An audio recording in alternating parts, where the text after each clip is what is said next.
James Allen, author of As a Man Thinketh, The Mastery of a Destiny, Chapter 1. Deeds, Character, and Destiny. There is and always has been a widespread belief in fate or destiny, that is, in an external and indestructible power which apportions definites into both individual and nations. This belief has arisen from long observation of the facts of life. Men are conscious that there are certain occurrences which they cannot control and are powerless to avert. Birth and death, for instance, are invisible, and many of the incidents of life appear equally inevitable.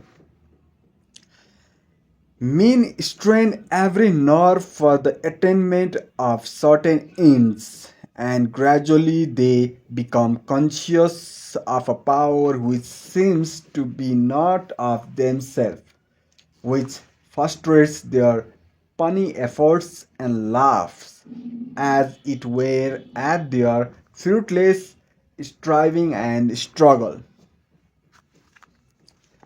As men advance in life, they learn to submit more or less to this overruling power which they do not understand, perceiving only its effect in themselves and the world around them. And they call it by various names such as God, Providence, Fate, Destiny, etc. Those of contemplation, such as poets and philosophers, step aside, as it were, to watch the movement of this mysterious power as it seems to elevate its favorite on the one hand and strike down its victims on the other, without reference to merit or demerit. The greatest poets, especially the dramatic poets, represent this power in their works as they have observed it in nature. The Greek and Roman dramatists musically depicts their heroes as having foreknowledge of their fate and taking means to escape it, but by so doing, they blindly involve themselves in a series of consciousness which bring about the doom which they are trying to avert. Shakespeare's characters, on the other hand, are represented as in nature with no foreknowledge except in the form of premonition on their particular destiny. Thus, according to the poets, whether the person knows their faith or not, they cannot avert it, and every conscious or unconscious act of theirs is a step towards it. Omar Khayyam's moving finger is a vivid expression of this idea of faith. The moving finger writes, and having writ, moves on, nor all this petty nor wit shall lure it back to cancel half a line, nor all the tears wash out a word of it. Thus, men and women in all nations and times have experienced in their lives the action of this invincible power or law. And in our nation today, this experience has been crystallized in the tense verb man proposes, God disposes. Destiny versus free will. But contradictory as it may appear, there is an equally widespread belief in our responsibility as a free agent. All moral teaching is an affirmation of our freedom to choose our course and mold our destiny, and humankind's patience and untiring efforts in achieving its end are declaration of consciousness of freedom and power. This dual experience of faith on the one hand and freedom on the other has given rise to the interminable controversy between the believers of fatalism and the upholders of free will, a controversy which was recently revived under the term determinism versus free will. Between apparently conflicting extremes, there is always a middle way of balance, justice or compensation, which, while it includes both extremes, cannot be said to be either one or the other, and which brings both into harmony. And this middle way is the point of contact between two extremes. Truth cannot be partisan, but by its nature is the reconciler of extreme, and so in the matter which we are considering there is a golden mean which brings faith and free will into close relationship, wherein indeed it is seen that these two indisputable fact in human life, for such they are but two aspects of one central law, one unifying and all embracing principle, namely the law of caution in its moral aspect. Cause in free will destiny is effect. Moral caution necessitates both faith and free will, both individual responsibility and individual predestinity, for the law of cause must also be the law of effects, and the cause and effect must always be equal. The train of caution, both in matter and mind, must be eternally balanced. Therefore, eternally just, eternally perfect. Thus, every effect may be said to be thing preordinate, but the predetermining power is caused and not fate of fate of an arbitrary will. We each ourselves involved in the train of cautions, causations. Our lives are made of a causes and efforts. Effects. It is both sowing and a reaping. Each act of course is a cause which must be balanced by its effects. We choose the cause. We cannot choose, alter, or avert the effect. Thus, free will stands for the power in to initiate cause, and destiny is involvement in effect.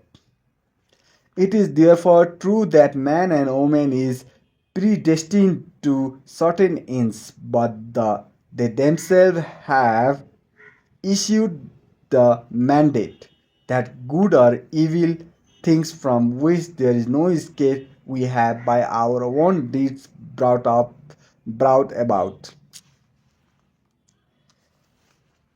Character is destiny itself. It may here be urged that man and woman are not responsible for their deeds, that these are the effect of their character, and that they are not responsible for the character, good or bad, which was given to them at their birth. If character was given them at birth, this would be true, and there would be then be no moral law and no need for moral teaching. But characters are not given ready made, they are evolved, they are indeed effects, the product of the moral law itself, that is the product of deeds.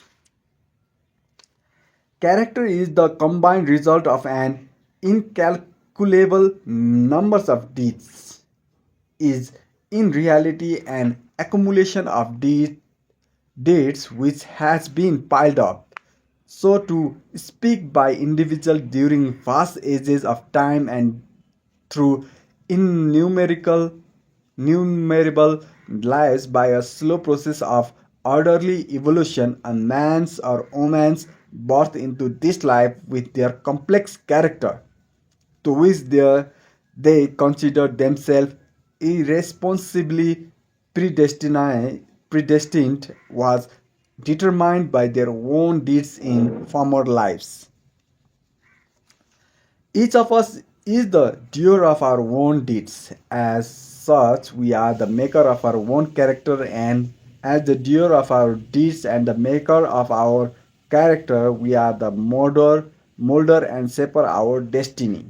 We have the power to modify and alter our deeds. And every time we act, we modify our character. And with the modification of our character for good or evil, we are predetermining for ourselves new destinies.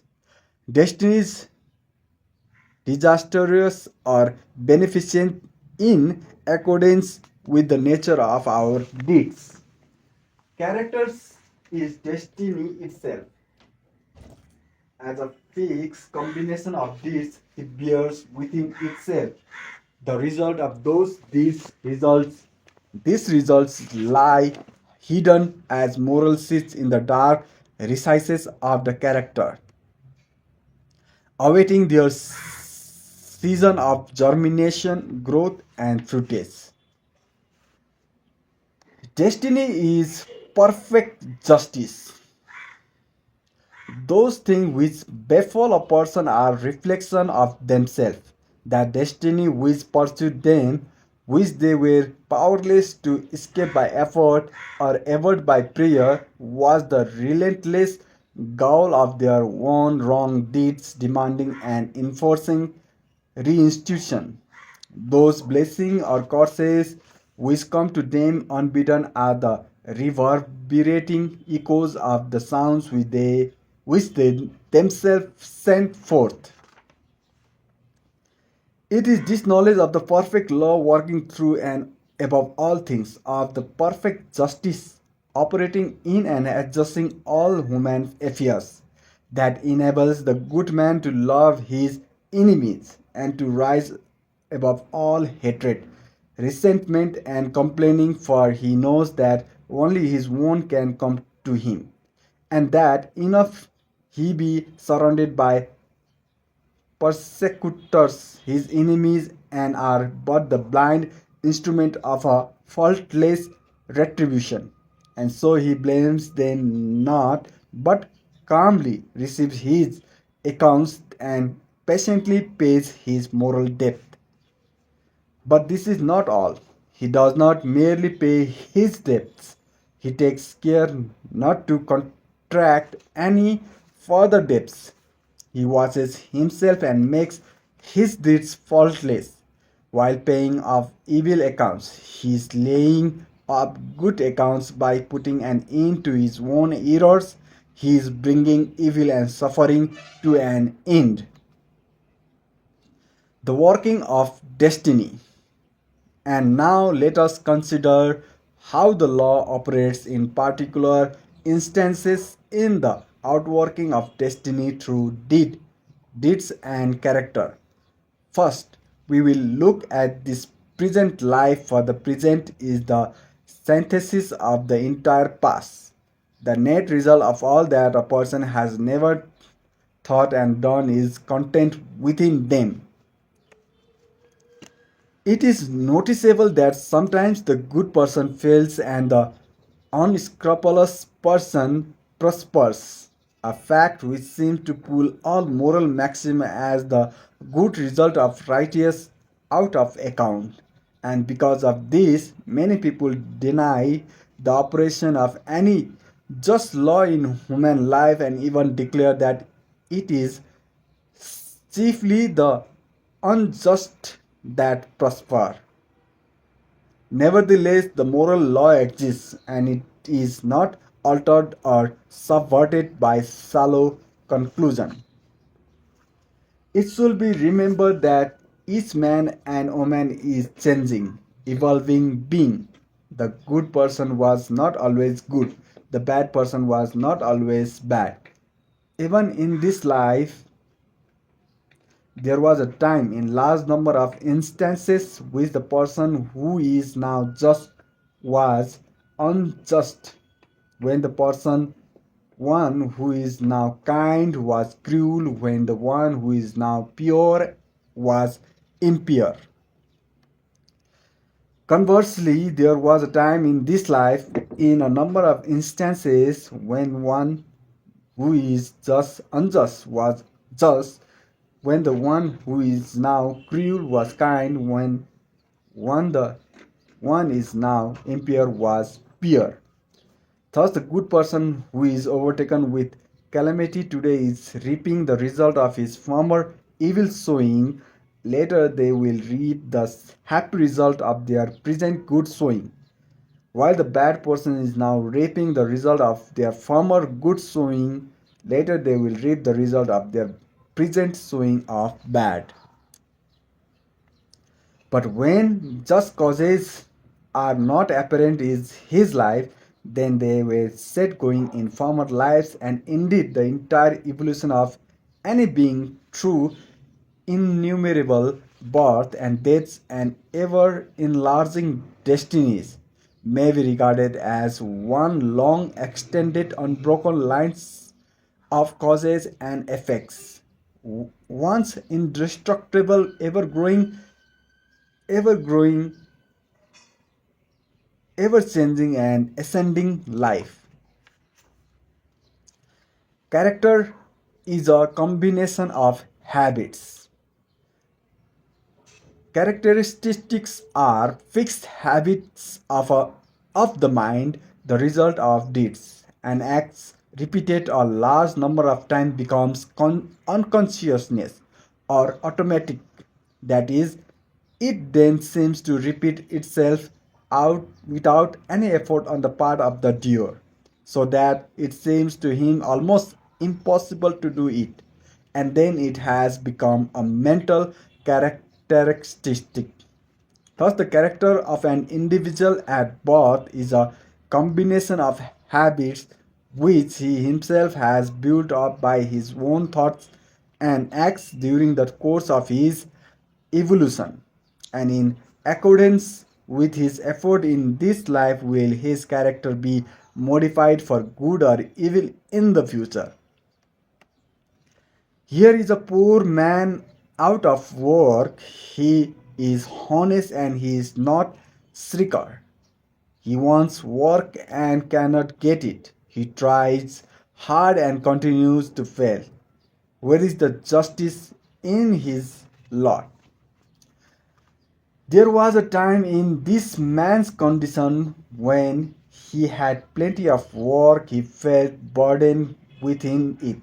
He shrieked it and longed for ease. He thought how delightful it would be to have nothing to do. He did not appreciate the blessedness of his lot. His desire for is now gratified, but the fruit for which he longed and which he thought would taste so sweet has turned to ashes in his mouth. The condition which he aimed for, namely to have nothing to do, he has reached, and there he is compelled to remain till his lesson is truly learned. And he is surely learning that habitual age is degrading, that to have nothing to do is a condition of richness, and that work is a noble and blessed things. His former desire and deeds have brought him where he is, and now his present desire for work, his ceaseless searching and asking for it, will just as surely bring about its own benefit result. No longer desiring idleness. His present condition will, as an effect, the cause of which is no longer propagated, soon pass away, and he will obtain employment. And if his whole mind is now set to work, and he desires it above all else, then when it comes, he will overwhelmed within it. It will flow into him from all sides, and he will prosper in his industry. Then, if he does not understand the law of cause and effect in human life, he will wonder why work comes to him apparently unsought, while others who seek it strenuously fail to obtain it. Sweet and bitter fruits. Nothing comes unbidden. Where the shadow is, there also is the substance. That which comes to the individual is the product of his own deeds. A, as cheerful industry leads to greater industry and increasing prosperity, the labor shrinked or undertaken discontentedly leads to a lesser degree of labor and decreasing prosperity. So, with all the varied conditions of life as we see them, they are the effects of deeds, the destinies wrought by the thoughts and deeds of each particular individual. So, also with the vast variety of character, they are rapine and rapid growth of the swing of deeds, a swing not confined solely to this visible life, but going backward through that infinite life which traverses the portal of innumerable births and deaths, and which also will extend into the illimitable future, reaping its own harvest, eating the sweet and bitter fruit of its own deeds. It is thus literally true that when men die, they go to heaven or hell in accordance with their deeds, but the heaven and hell are in this world. The rich man who abuses his wealth or who obtains his riches by fraud or oppression is reborn in poverty and shame. The poor man who uses the little he possesses wisely and unselfishly is reborn in plenty and honor. The cruel and unjust are reborn in the midst of harsh and untoward surroundings. The kind and just are reborn where kind-hearted and gentle hand watch over and tend them. Thus, with every vice and virtue, every receive its own, each declares its own destiny. The school for the development of character. But even those who refuse to believe in rebirth will find that even in this life men almost invariably reap what they sow, and the time is surely coming when social and politician reformers will pay more attention to the development of character than the mere gaining of party issues. As the individual reaps what he sows, so the nation, being a community of individuals, reaps also what it sows. Nations become great when their leaders are just mean. They fall and fade when their just mean passes away. Those who are in power set an example, good or bad, for the entire nation. Great will be the peace and prosperity of a nation when there shall rise within it a line of statesmen who, having first established themselves in a lofty integrity of a character, shall direct the energies of the nation towards the culture of virtue and development of character, knowing that only through personal industry, integrity, and nobility can national prosperity proceed. Still above all is the great law, calmly and with infallible justice, meting out to mortals their fleeting destinies, tear stained or smiling the fabric of their hands. Life is a great school for the development of character, and all through strife and struggle, vice and virtue, success and failure are slowly but surely learning the lesson of wisdom.